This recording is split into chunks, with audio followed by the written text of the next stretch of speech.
आत चरावे, चाले गेले विसरून जावे, पुढे पुढे चालावे, जीवन गाणे गात चरावे, जीवन गाणे गात चरावे.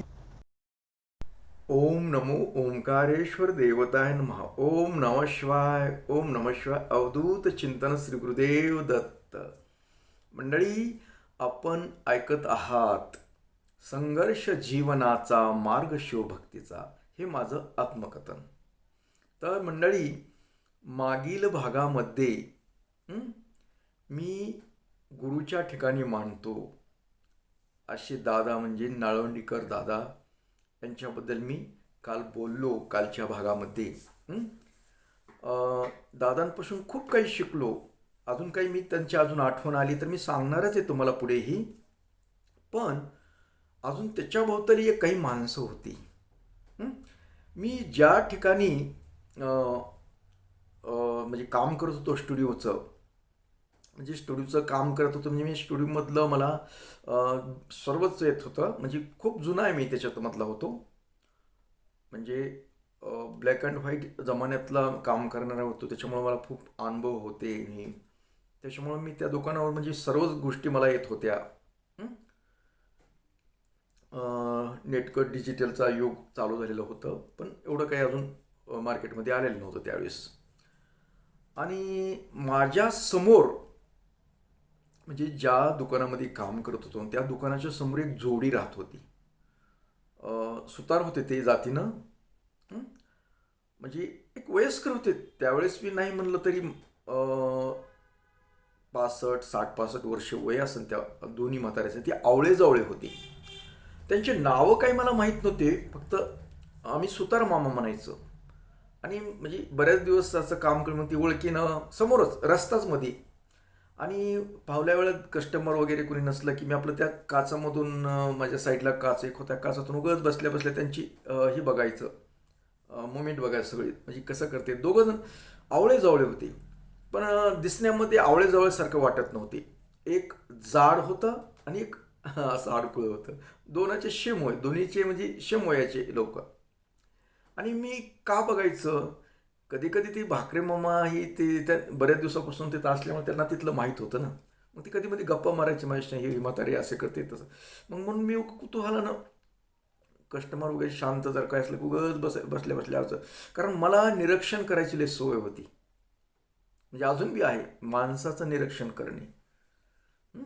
कारण एक माझा आवडीचा विषय, माणूस कसं बोलतो, कसे हातवारे करतो, काय करतो, हे बघा एक मजा म्हणून, एक अनुभव म्हणून. आणि काही माणसांपासून काही शिकता येतं, तसेच सर्वांपासून शिकता येतं. प्रत्येकापासून वेगवेगळं काही ना काही शिकू शकतो माणूस. आणि माझी निरीक्षण करण्याची क्षमता खूप चांगली, मी म्हणत नाही तर खरंच आहे चांगली. तर मी त्या म्हाताऱ्यांचे असं चाललेलं बघायचं. आणि कधी कधी मग म्हातारे असे दारातून आले की नमस्कार महाराज, म्हणजे महाराज म्हणत होते. कारण काय, ते दादामुळं मला महाराज पडले होते तिथं. फक्त भाकरे जी होते ते मालक, ते फक्त गिरीश साहेब म्हणायचं. बाकीचे बरेचसे मला महाराजच म्हणायचे, गिरी महाराज गिरी महाराज. ते म्हातारे पण मला गिरी महाराजच म्हणायचे. मग कधी कधी बारीनं जायचे. आता ती म्हाताऱ्याचं नाव सांगायचं अगर काय, अगर त्यांचा विषय घ्यायचं कारण काय, ती म्हातारे असे चमत्कारित होते की त्या दोघांचं भांडण होतं. आणि ती जागा जी होती, जागा खूप मोठी तिथली. त्यांच्या जवळजवळ माझ्या माहितीहून दोघांचे 4-5 दुकानं होती, अशी गाळे काढलेली. आपले साधे होते त्यावेळेस, पत्र्याचेच होते. आता सर बांधकाम वगैरे काही नव्हतं ते. आणि त्या इकडून न्यायचे 4-5 होते, न्यायचे इकडून. आणि दोघांच्या मध्ये एक मोठा रस्ता होता, मध्ये जाता एवढं बैलगाडी वगैरे जात होती. आणि त्या रस्त्याच्या समोर एक पिंपळाचं झाड, फार मोठं पिंपळाचं झाड. आता ते झाड वगैरे नाही तिथं. त्या झाडाखाली त्या सावलीमध्ये हे सुतार काम करायचे दोघं जण. ते सुतार होते जातीनं, त्याच्यामुळे सुतार काम. मग त्यावेळेचे शेतातले कुठले कुळं कुठे काही ते असं बसल्यावर चालू असे त्यांचं. आणि विषय असा होता की दोघांचं एक भांडण होतं. ते भांडण कसं, जागा होती त्यांची, त्या जागेमुळं भांडण होतं. जागा तुझ्याकडे 1 फूट गेली, माझ्याकडे 1 फूट गेली, असं भांडण होतं की ती कोर्टामध्ये होतं भांडण. त्याच्यामुळे ती सारखं तारखेचाही त्यांचा राडा असायचा. मग त्याच्यामुळे कधी कधी माझ्याबरोबर चर्चा करायची, बोलायची असं. मग मी म्हणायचं तुम्ही दोघं जण भाऊ इथं, मग तुम्ही असं भांडणं कसं काय करतात? नाही म्हणले माझी फुटभर जागा, ती म्हणते ह्याच्याकडे माझी फुटभर जागा आहे. म्हणजे असे समोर दोघं येत नसत माझ्या, एक एक. आणि त्या जागेमुळे त्यांच्या कोर्टामध्ये खूप वर्षापासून भांडण चालू. आता हे भांडण चालू असल्यामुळे ही बोलत नसत एकमेकाला. आणि काम तरी एका जवळजवळच करायचे, एक इथं आणि एक इथं, म्हणजे मध्ये 2-4 फुटाचाच अंतर. दोघं त्या एका जागेवर तिथं बसूनच काम करायचे, त्याचं वेगळं ह्याचं वेगळं काम करायचे. आणि काम करत करत मग आता दोघांनाही पान खायची सवय, दोघंही पानातले आवडीचे माणसं. मग हे पान खायचे असले की आणि काय करायचे, आता बोलायचं तर नाही, मी लय मजा करायची त्यांच्या, मग बघायचं तिथून. मग दुसऱ्याला मग आता मला कधी कधी काय करायचं, आता रस्ताच मध्ये म्हणायचं महाराज पान खायचं का? मी आपलं हसायचं. आता मी पान वगैरे काही खात नसं, ते काही पान खायचं का म्हणून, घेऊत ना खाऊत ना मामा, सुतार मामा म्हणजे मामा म्हणायचा मी त्यांना. आता दोघांनाही मामा, एक मोठे मामा आणि एक बारके मामा. आता ती दोघेही समान वयाचे, आवळे जावळेच, पण एक जाड होतं आणि एक काटकुळे, म्हणून काटकुळे मला बारके मामा म्हणायचं मी, आणि जाडाला मोठे मामा म्हणायचं, सुतार मामा, हे असं आमचं. मग ती ओळखायचं मी. आता त्यांचा कोड कळायचा, म्हणजे ही त्याच्या शेजारच्या भावाला म्हणतंय की पान खायचं का तुला, तर ती त्याला न नाव घेतं ती मला म्हणायची तिथून बसल्या बसल्या, महाराज या पान खायला, पान खायचं का? मग हे ना या दुसऱ्या भावानं काय करायचं, इकडं बघायचं, हात असा करायचा त्याच्याकडं असा. मग त्यानं ते पान द्यायचं. मग काही एखादं अजून हात केला असलं, पान दिलं तरी हात केला असलं की समजा तंबाखू काहीतरी असायचे त्याच्यात, मग महाराज तंबाखू घ्यायची का? आता हे महाराज तंबाखू बी खात नव्हतं आणि काही नव्हतं त्यावेळेस. मग त्यानं म्हणतं असं असं करायचं नसतं, बोलायचं नसतं, असं असं असं असं असं झालं. मला यायचं हसू. आणि मग ते त्यानं तंबाखू ठेवायची हातावर, त्याच्यावर बोलायचं एक दुसऱ्याला घालून. अशी मजा असायची त्यांची दुपारच्या पाऱ्यात आपली. बोलत नसत पण सगळं चहा पाणी तशाच पद्धतीनं चालायचं. मग मला असं मग एकदा गवसाला कधी मला मूड असला, मला काही कस्टमरचा काही ताण वगैरे काही जास्त नसला, काही ते नसलं की मग मी म्हणायचं तुम्ही तसं का म्हणतो, डायरेक्ट म्हणा ना भाऊ पान घ्या, अगर काही तसं का म्हण. मग तुम्ही तुमचं एका मावतून राहत बी नाही म्हटलं, तुम्हाला करमत बी नाही आणि बोलत का नाही तुम्ही म्हटलं तुम्ही, असं कधी कधी म्हणायचं. पण हां ती काय करायचे, एकामागे एक जायचे, कुठं समजा जायचे असले तरी बोलायचं तर नाही, पण जायचे एकामागं, बऱ्याच वेळेस जोडी जायची ते. आणि आता मार्केटमध्ये जवळजवळ सगळ्यांनाच माहीत होतं त्यांचं खोड, मलाच म्हणून असं नाही तर सगळ्यांनाच माहीत होते असे असतात म्हणून. मग ही या दोघांशी माझी दोघांची मैत्रीच होती माझी. कारण माझा स्वभाव कसा होता की मोठ्या म्हातारे वयस्कर माणसालाही बोलायचं, चांगलं बोलण्याचं असल्यामुळं अगर लोकांना काय वाटत होतं माझ्यामध्ये, त्याच्यामुळे लोकही माझ्याकडे आकर्षित होते. मोठी माणसं बी तसं काही नाही, माझे वयाचेच असावं असं काही नव्हतं. वडीलधारी मंडळी बी चांगली बोलायची, कारण मी त्यांना त्यांच्या पद्धतीनंच बोलत असे, त्यांच्या मोठ्या माणसाला कसं लागतं तेच बोलत असेल त्यावेळेससुद्धा. त्याच्यामुळं माझी मैत्री लहानांपासून ते मोठ्यांपर्यंत होती. मी सगळ्यांशीच बोलायचं, मी म्हणजे सगळेच माझे मित्र म्हणा की लहान बी असो मोठा असो, मधलं सगळ्यांशी चांगलं बोलणं असल्यामुळं कोणाशी असं म्हणजे ह्याचेच आपलं समवयस्करचा असावा असं काही नव्हतं. त्याच्यामुळं ते त्यांच्याशी बोलणं असायचं. मग मग कधी कधी मग कालांतराने समजा मी स्वतंत्र दुकान बी चालू केलं होतं तर दादाच्या जागेमध्ये. मग तिकडं ते तिथं यायचे मग माझं समोरासमोरचं बंद झालं, माझ्या आडबाजूला गेलो मी जरा. मग ते कधी कधी मूड आला की आपलं माझ्याकडे दिवसातून एकदा तरी एक जण चक्कर मारायचं, कुणी बी एक जण यायचं. मग ती गेलं तर ती दुसरं यायचं. म्हणजे माझ्या बाकड्यावर असं समोर माझ्या टेबलच्या समोर बाकडा टाकलेला होता.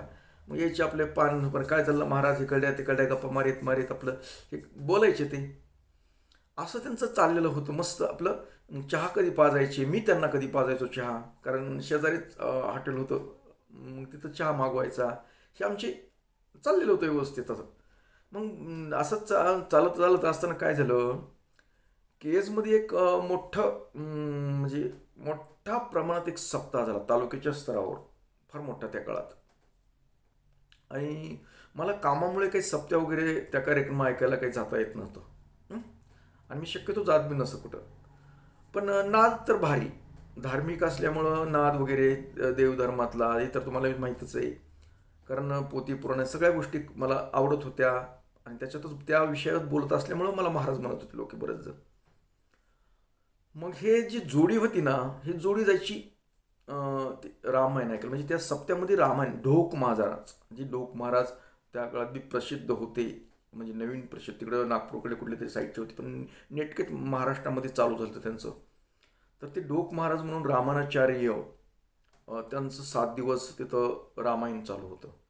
ते हिंदीतून सांगत असत. आता मी काय ऐकायला जात नव्हतो, पण ते केबल टी व्हीवर वगैरे असं होतं त्याचं प्रसारण. हं? आणि माझ्या दुकानात काही टी व्ही वगैरे नव्हतं, पण असंच लोक बऱ्याच ठिकाणी बघायचे ऐकायचे. बरेच मोठ्या प्रमाणात असल्यामुळं बरेचसे लोक खेड्यापाड्यातूनही त्या रामायण ऐकायला जात असत. आणि ही जोडी पण तिथं जात असे. मग ते तिकडून आले, रामायण ऐकून आले की ती माझ्यापाशी यायचं. एक जण कुणी बी एक नालं असलं की दुसरं येत नसं, मग यायचे. मग बसायचं. मग मी आपल्या बसल्या बसल्या, मग काय झालं आज, काय रामायणात होतं आज, काय सांगितलं, हं? हे असे विषय असतात. मग ती म्हातारी आपलं जेवढं ऐकलंय तेवढं ते सांगायची मला. हे असं होतं आज, ती तसं होतं, राम वनवासाला गेले, अमुक झालं तमुक झालं, काय जे असेल ते सर्व सांगायची. आणि मग मी आपलं त्यांना चहा पाजायचं ते सांगितल्याबद्दल ऐकत आहे. मग चहा पेत पेत आपलं बोलायचं आमचं. असं चाललं होतं. आणि हा विषय कधीमध्ये निघायचा त्यांच्या जागेच्या संदर्भातला. केस होती, ते आपलं ही कोर्टाची तारीख होती, अमुक होतं, असं कधी काही झालं, वकिलांना असं म्हटलं ते झालं. मी बऱ्याच वेळेस म्हटलं, अहो म्हटलं फुटभर जागेसाठी तुम्ही दोघंजण आवळे भाऊत, हं? आणि त्या जागेसाठी कुणीतरी हे काय ना म्हणलं, तसं का म्हणलं तुम्ही असं करताय, मला मी सांगणं अधिकार नाही तुम्हाला, तुम्ही मोठी माणसं आहेत, वडीलधारी मंडळीत तुम्ही, माझा अधिकार पण नाही, पण एक मला वाटतं म्हणून म्हणतं. पण ती दुर्लक्ष, नाही तुम्हाला माहीत नाही महाराज, माझा भाऊ लई असं आहे, त्यांना लय असं केलंय, त्यांना लय तसं केलं, हे आलं की हे नाही असं म्हणायचं. म्हणजे हे भांडणं सांगत राहायची कधीमध्ये कधीमध्ये. मी बी कधी कधी खवळायचो त्यांना, मुद्दा म्हणून काढायचा विषय.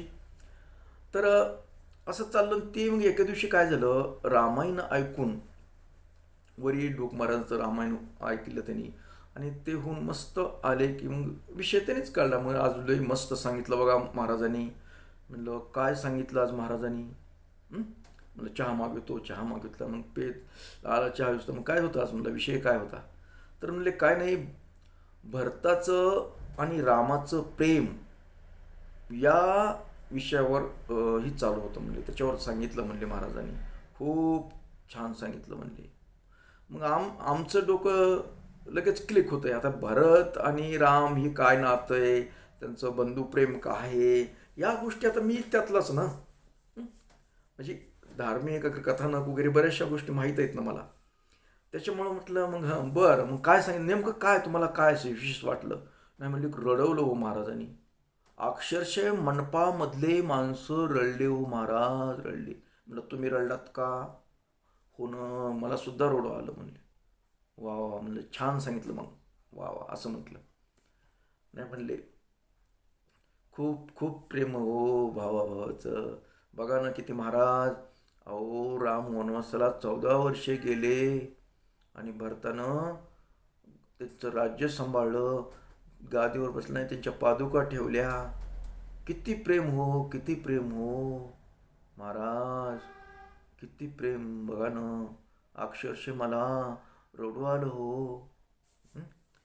मग आमचं मन कुठं गप्प बसतंय अगर, आम्ही लय चलाक तसले. म्हणलं मामा, म्हणलं हां बोला की महाराज. म्हणलं तुम्ही एवढं गैवरून सांगालात, रडू रडू सांगालात म्हणलं मला, एवढं चांगलं सांगितलं का हो म्हणलं, आणि एवढं खरं प्रेम असं का हो? हो ना, बघा ना किती देवाचं प्रेम.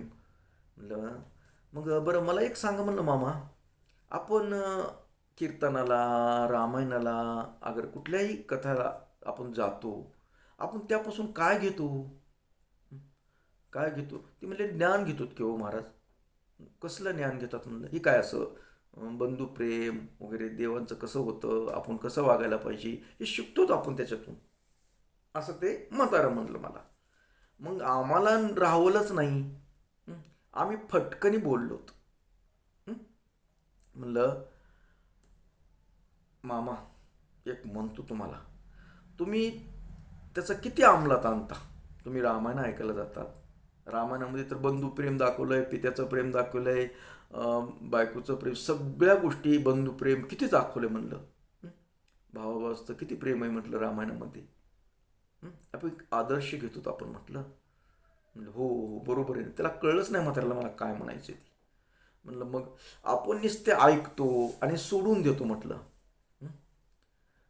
तर आपण काय शिकतो त्याच्यापासून? समजा धार्मिक कथा असतात, आपण त्याच्यापासून काय शिकतो? आपण काही शिकत नाहीत म्हटलं. नुसतं ऐकतो, हो तितक्यापुरतं आपल्याला बरं वाटतं, गोड वाटतं, घरी आलं की सोडून देतो. आपल्या वागणुकीमध्ये बदल करत नाहीत माणसा. म्हणजे त्यांच्यावर म्हणून असं नाही म्हटलं, असं सार्वजनिक बोललो नाही ना. मग ते तसंच आहे ना, लोकांचं सगळं तसंच आहे ना. म्हणलं मग तुम्ही जातात म्हणलं रामायण ऐकायला, आज तुम्ही भरताच्या संदर्भात बोललात मला, भरताचं रामाचं किती प्रेम आहे याविषयी मला सांगितलं, मला पण आनंद वाटला, तुमच्या सगळं लक्षात राहतंय म्हटलं. मग त्याचा वापर आपल्या जीवनामध्ये का करू नये म्हटलं? म्हणजे काय करायचं म्हटलं? अहो तुमचं भांडण 10-12 वर्षापासून आहे तुमच्या भावाचं, तुमचं कशामुळे भांडण आहे? म्हणजे कशामुळे? जागेमुळे भांडणे. म्हणलं किती जागाचे? म्हणजे फुटभर जागा त्याच्याकडे जाते या माझी. म्हणलं फुटभर जागा? अहो फुटभर जागेसाठी तुम्ही कोर्ट कचेऱ्या करतात. आज मी तुमचं किती वर्षापासून, 2-4 वर्षापासून बघतोय म्हटलं, तुम्ही भाऊ जवळ बसता, पान म्हणलं असं करून मागता, म्हटलं देता घेता, आणि एक भांडण काय फुटभर जागेसाठी. तुम्ही त्या वकिलाला पैसे कितीतरी चारले असेल, त्यानं कितीतरी वकिलाला पैसे चारले असतील, कितीतरी चक्रा मारल्यात, काम बुडवून तुम्ही त्या कोर्टात जाता म्हटलं. विषय काय आहे म्हणलं? फुटभर जागेचा. या फुटभर जागेसाठी आज 10-12 वर्षापासून तुम्ही भांडण खेळताय म्हटलं, कोर्ट कचेऱ्या करताय, नाते तुटले म्हणलं तुमचे केवळ फुटभर जागेसाठी. मग रामायण ऐकून आपण काय घेतो म्हटलं? अगर कुठलंही काय ऐकून घेतो? तुम्हाला काय म्हणायचंय? म्हणलं मला काय म्हणायचं की मला वाटतं की आपण ऐकतो ना, रामायण ऐकलं, रामायणामध्ये काय ऐकलं की भरताचं आणि रामाचं प्रेम. मग रामानं भरताच्या हवाली एवढं राज्य हवाली करून गेला, 14 वर्ष सांभाळा म्हटला माझं राज्य. मग भरताला वाटलं नाही का आपण राम तिकडे गेलाय तोवर आपण याचा खोटा उपटावा सगळा म्हणून? काय करायचं? काही करू शकत होते. तो त्या गादीवर सुद्धा बसला नाही किंवा म्हटलं, गादीवर पादू गोठले. कारण का? बंधू प्रेम. तुम्ही सांगितलं ना म्हणलं. आणि आपण लोक त्या फुटभर जागेसाठी 10-10 वर्ष कोर्ट कचेऱ्या करतो, वकिलाला पैसे चारतो, हे करतो ते करतो. मामलं फुटभर जागा एकामेकाला कुणीतरी तुम्ही घ्यायचं ना. जाऊ दे, आपला भाऊच आहे, आपल्या भावाला एक फुटभर जागा गेली म्हणून काय होतंय? तुम्ही त्या जागेच्या बदल्यात तुम्ही त्या लोकांना किती पैसे चारले? फुकटचे विनाकारण लोकांना पैसे दिले असते, गेली तर गेली, पटवर्गी जाईल त्याच्याकडे, अग्रहायचे काय होईल? कुणीतरी कुठंतरी तुम्ही समारोह तसं कसं म्हणतात, लगेच जागा झालं. म्हणलं मग हेच आहे बघा, म्हणलं हेच आपण त्या रामायण ऐकून, कुठं काही पोथी पुराण ऐकून काय उपयोग नाही हो म्हटलं, काही उपयोग नाही. आपण शिकतच नाही त्यांच्याकडून, काही घेतच नाही. ग्रंथातून घ्यायचं असतं.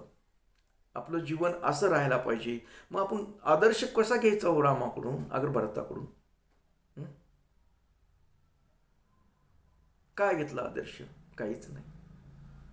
मग काय उपयोग आहे म्हणलं रामायण? त्या म्हाताऱ्यानं आलं, चहा तेवढ्या घोळामध्ये चहा आलता, चहा तसा टेबलवर ताटकीने म्हातारा उठलं आणि लगेच निघून गेलं. अहो म्हणलं दादा काय म्हणलं, चहा तर प्या ना म्हणलं, काहीच नाही म्हणलं, तन करून गेलं. हे असे म्हातारे. आता नाही, तुम्हाला मी मंडळी समजून घ्या. आता मी माझ्या याच्यात काय चुकलं, मी असं बोललो. आता थोडंसं मला वाटलं की उगाच बोललो, म्हाताऱ्याला माझ्याकडे येत होतं ही. पण याच्यात मला तरी वाटत नव्हतं की मी चुकीचं बोललोय. मग हे असं करता करता ते म्हातारं त्यातलं ते यायचं बंद झालं. हं? आणि एक म्हातारा हे येत होतं आपलं एक एक हं? एक खरपुडं म्हातारा यायचं, म्हणजे काटकुळ यायचं हे. त्याला नाही पुन्हा म्हणलं प्रश्न. त्यानं कधी विषय बी काढलेला नव्हता. त्या म्हाताऱ्याला तर म्हणलंच नकोच, म्हणलं ही बी बंद होऊन जायचं म्हणलं, कधी मध्ये येते. तर माझ्याजवळ जवळजवळ महिना 2 महिने ते म्हातारं एक येतच नव्हतं. मी दोनदा तीनदा म्हणलं, अहो मामा या रे चहा घेऊ, असं करायचं निघून जायचं पुढे. म्हणलं काय अवघडच झालं म्हणलं. माणसाला खरं बोललेलं पटत नाही. हां, आता ह्याच्यात माझं काही चूक नव्हती, कारण एक आपण तुम्ही झालं आम्ही झालं काय करतो, तर आपण पोथी पुराण इकडं कथेला जातो, इकडे जातो, काय घेतो काय आपण? काहीच घेत नाहीत. ऐकायचं तितक्यापुरतं हो म्हणायचं ना, आपल्या प्रपंचात त्याचा काही उपयोग करून घेत नाहीत. मग आपला वेळ घालवण्यानं काय उपयोगच काय ती ऐकण्यावर? काही बंदच नाही ना. आपल्याला जर काही घेणं होत नसेल त्याच्यातून, तर कशाला वेळ घालवायचा आणि जायचं आणि लय चांगलं होतं म्हणायचं, काय गरज आहे? आता ही माझ्याकडे बी लोक सांगणारे वाचणारे येतात. आता रामायण आपल्या मंदिरात पण चालू आहे सध्या. तिथं पण मी बऱ्याच जणांचं घरगुती प्रॉब्लेम मला माहीत असतात. हं. मग मी बी कधी कधी हे करतो, चिडतो. मी असं ऐकवणं करत असतो. ज्यांना आईवडील सांभाळता येत नाही, त्यांना आईवडिलांचं विषयी रामायणामध्ये उल्लेख सुद्धा करायचा नाही. तुम्ही इकडे रामायण वाचिता, रामायण सांगता आणि अंमलात काहीच आणत नाहीत. त्याच्यामुळं माझ्याकडे जे काही लोक येत होते ना, ती बंद झाले सांगणारे वाचणारे. हे मी बोललो एका दिवशी. हं? कारण काय उपयोग आहे? आपण समजा मी तुम्हाला काही गोष्टी चांगल्या, अगर असं काही करावे तसं करावे मी सांगतो, आणि मीच जर तसं वागत असेल तर काय उपयोग काय आहे? हं? मी तुम्हाला घरगुती प्रॉब्लेममुळं सगळे याच्यातून करा, तसं करा, अमुक करा म्हणतो, आणि मीच तसं वागत असले तर माझा सांगण्याचा अधिकार पण नाही मला. तुम्हाला काही सांगण्याचा अधिकार नाही मला. असे हे मी त्या तत्वाचा माणूस आहे. आपण जसं समोरच्याला सांगतोत ना तसं वागायला पाहिजे ना. असं आहे. तर खरं बोललेलं कुणाला पटत नाही. हं? असं ही जग आहे. तर मंडळी, आज या म्हाताऱ्याविषयी बोललो. म्हातारे पुन्हा कालांतराने समजा येणं कमी झालं वगैरे, पण त्याच म्हाताऱ्यानं त्याच पुन्हा कालांतराने म्हणून तुम्हाला पाठीमागे सुद्धा म्हणलं की हे म्हातारे जे होते ना दोघंही, तर ही दोघंही माझे दोस्त होते. मग एका म्हाताऱ्यानं, त्यातलं जाड्या म्हाताऱ्यानं ज्याला मी म्हणलं होतं मग त्याला ते लागलं, पण त्यानं विचार केला, हे महाराज म्हणते ती बरोबर आहे. आणि एका दिवशी माझ्याकडे आलं. महाराज म्हणला, माझं ते एक दुकान आहे, ते घेता का म्हणले तुम्हाला? म्हणलं का? नाही नाही म्हणलं, कसं काय कसं नाही म्हणलं, अहो म्हणलं माझ्याकडे एवढे पैसे कुठले आता तुमचं एवढं? नाही म्हणले, पैसे जसे येतील तसे येऊ द्या म्हणले. हं? म्हणले तुमचे विचार मला आवडले म्हणले. खरंच तुम्ही महाराज आहेत, तुम्ही लहान वयानं लहान आहेत म्हणले, पण खरंच तुम्ही माणसाला चांगलं सांगतात. मला राग आला त्या दिवशी म्हणले तुम्ही सांगितलेला, पण पुन्हा मी विचार केला शांत बसून, महाराज म्हणताय ती बी खरं या. कारण मी आज 10-12 वर्षापासून आम्ही लोकांना पैसे चालतोय, वकिलांना पैसे कितीतरी दिले. तेवढ्या पैशात जर मी जागा सोडून दिली असती तर नुकसान तर झालंच झालं, पण निकाल काय लागतं याच्यावर अवलंबून आहे. मग आमचं आयुष्य चाललंय. आणि खरं पाहिलं तर तुमचं बोलणं लागलं बी म्हणले थोडंसं, आणि तुम्ही बोलत ते बी बरोबर होतं, पण खरं पटत नाही ना हो म्हणले. थोडासा रागावा आला मला तुमचा. आणि मी बोललो होतो बोलत होतो म्हणलं, तुम्हाला दोघांना बी मुली आहेत म्हणलं. आणि विशेष म्हणजे त्यांना काय होतं, मुलगा नव्हता. दोघांनाही मुलगा नव्हता, मुलं नव्हते, मुली होते, मुली. दोघांना मुलीच. आणि मग म्हणलं कुणासाठी करायचं हे? मग काहीतच निभवानं. ही गोष्ट मी बोलल्या असल्यामुळं त्यांनी माझ्याकडे पुन्हा असा सलग बरेच दिवस माझ्याकडे ती गाणं होतं की महाराज तुम्हाला ते एक दुकान राहू द्या. कारण त्यांनी दुकानं काढले होते. तर म्हणले ते एक दुकान तुम्हाला देतो म्हणले. अहो म्हणलं माझ्याकडे पैसे नाहीत ना एवढं, मी कुठं आपलं थोडंफार करतो नाही म्हणले, जसे येते तसं द्या तुम्हाला, मी तुम्हाला पैसेसुद्धा मागत नाही म्हणले. म्हणलं व्यवहार ठरवायचा पण नाही म्हणले तुम्ही जसं येतं. मग मी ही गोष्ट घरी म्हणलं हिला की असं असं, पण ती म्हणली मग घ्यायचं ना. तर म्हणलं नाही म्हणलं, अगं ते दुकान त्या लोकांना म्हणलं ती द्यायला तयार आहेत आपल्याला, मला दुकान द्यायला तयार आहेत, ती बी जसे येतील तसे पैसे द्या म्हणतात. पण त्या दोघांनाही मुलं नाहीत, मुली आहेत म्हणलं. आणि या अशा व्यक्तींचं मला देत आहेत, मला समजा माझ्या मनावर देणार आहेत, मागणार नाहीत पैसे, जसं देतात तसं देणार, मला ते सहज होऊ शकतंय म्हटलं. परंतु त्यांना मुलीचा मुलगा नाही आणि उगाच विनाकारण तळतळाट लागला त्यांना आणि दोष लागू शकतो म्हणलं तशा जागेचा. अगोदर तर आपलं कुठं हे म्हणलं कौतुक करून खातोत आपण, आणि ही गोष्ट म्हणून मी त्यांनी खूप दिवस तो म्हातारा मला दुकान राहू द्या, तुम्हाला दुकान राहू द्या, लोकांना देण्यापेक्षा तुम्ही जसे येतील तसे द्या पैसे. पण माझ्या एकच डोक्यात होतं की त्याला मुलगा नाही, आणि मुलगा नसल्यानंतर आपण लोकांना ज्ञान शिकवतो, आपण लोकांना सांगतो की तसे जागा घेऊ नका, जमीन घेऊ नका, ज्यांना पुत्र नाही त्यांना अशा यांचं घेऊ नका, कारण पुढे आपल्याला पुढच्या पिढीमध्ये खूप त्रास होतो त्या गोष्टीचा. आणि आपणच असं केलं तर बरोबर नाही. मोप आपल्याला फुकटमध्ये भेटल्याने कमी दरामध्ये त्यांच्या मनावर म्हणजे काही नाही, पैसे जसे येतील तसे द्यायचे, सगळ्या गोष्टी मिळायलं. परंतु आपण लोकांना काय सांगतो की अशा याचं घेऊ नका, दोष लागतो. कारण त्या व्यक्तीची तळमळ ही आपल्याला घातक ठरते, आपल्या जीवनामध्ये संकट निर्माण करते. याकरता घेऊ नका म्हणून सगळ्यांना सांगतो. आणि आपणच घ्यायचं म्हणजे खूप संधी तशी आलेली होती, पण नाही, मी मन आवरलं, मी तो विचार केला. कारण आपण लोकांना सांगायचं चांगलं ना, आपणच करायच्या गोष्टी. म्हणजे त्याच म्हाताऱ्याला मी सांगितलं की तुम्ही असं करायला पाहिजे, आणि आपणच तसं करायचं. म्हणजे आपण सांगायचं एक आणि वागायचं दुसरं, ही चुकीची गोष्ट आहे. म्हणून त्या म्हाताऱ्यांना नाही, नको म्हटलं. म्हणलं माझ्याकडे पैसे नाही तर काही नाही तर नको म्हणतात म्हणलं घरचे. आता घरचे काहीच म्हणत नव्हते, पण मीच मनानं म्हटलं. तर अशा पद्धतीचे ही म्हातारे जे होते दोघंही, आता कालांतराने ते वारले बी, बरेच दिवस झाले वारलेत त्यांना. आता त्या ठिकाणी पिंपळ बी तोडल्या गेला, तिथला आता जागा बांधकामं झाली, सगळे झाले तिथं. पण कधी गेलं तर आठवण होते तिथं. हे म्हातारे अजूनही मला दिसतात डोळ्यासमोर. आता मी तुम्हाला बोलतोय ना, बोलत बोलत सुद्धा मी असं डोळे असं करून बसलो तर मला ती दोन म्हातारे जोडी दिसते, टोपी फिपी अशी, जाडं जुडं काळं, जशा तशी दिसतात मला. माझ्या दुकानात बसलेले तिथं येऊन गप्पा मारलेले सगळं दिसतं. तर असे माझ्या जीवनामध्ये काही चांगले अनुभव, चांगले माणसं बी आले, त्यांच्याकडून खूप काही शिकलो आणि शिकतच राहिलो, अजून बी शिकतो.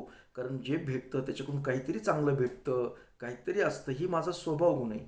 मी चाळणीसारखं राहतो हे तुम्हाला प्रत्येक वेळेस सांगतो. कारण चांगलं चांगलं घ्यायचं आणि वाईट तेवढं टाकून द्यायचं.